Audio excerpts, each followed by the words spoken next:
Hi team, welcome to Evidence Strong News. My name is Alex and I will tell you about the newest and most interesting research in Olympic weightlifting. Let's go. Okay, so the first study we will look into today is Weightlifting and Method of Instruction. This is a translation of an old Soviet publication by Medvedev. It's from 1986 and goes into details of various methods to train strength. It goes through general and specialized strength development and various methods to train strength. For example, the method of large loading, so between 85 and 95% of maximum. The moderate loading method, where the weights are between 75 and 85%. The slow loading method, when the weights are below 75% of maximum. Then it discusses the factors that affect development of strength, then goes into yielding regime, shock method, static method, and mixed method of developing strength. It also gives some pointers for adolescent and female lifters. So if you're interested in reading about that, follow the link in the description. Okay, the second study comes from Egypt and it's titled Smart Coaching, Enhancing Weightlifting and Preventing Injuries. The authors investigate how to use technology to teach correct technique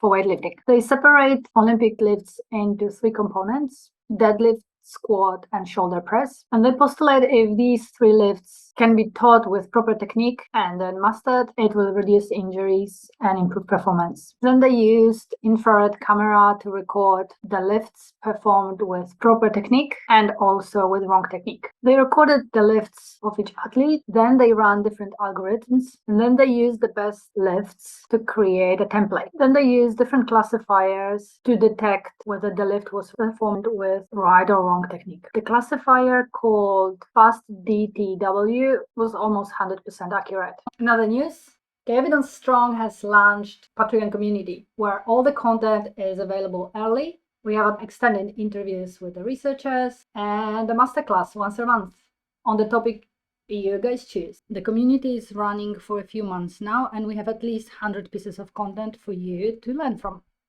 All easy and fun to digest.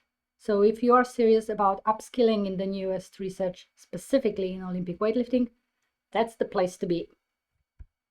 Okay, the third study today comes from Australia and New Zealand, and it's titled Effects of Personalized Motor Imagery on the Development of a Complex Weightlifting Movement. They have recruited 16 participants who didn't know how to perform power clean and randomly allocated them to two conditions. One was personalized motor imagery and the other one was instructor-generated motor imagery. Then participants received 6 weeks of training when they had 3 power clean sessions a week. The participants listened to the scripts 5 times per week. So at 90% of 1RM, there was no difference between groups in forward displacement, but there was a difference at 80%. There was no difference in rearward displacement, none in other kinetic variables. So the authors concluded that the difference in script did not influence the outcome of teaching a complex lift like power clean. These were novice athletes, so we didn't know how the script type would influence the elite or professional weightlifters. That's all for today. See you next time.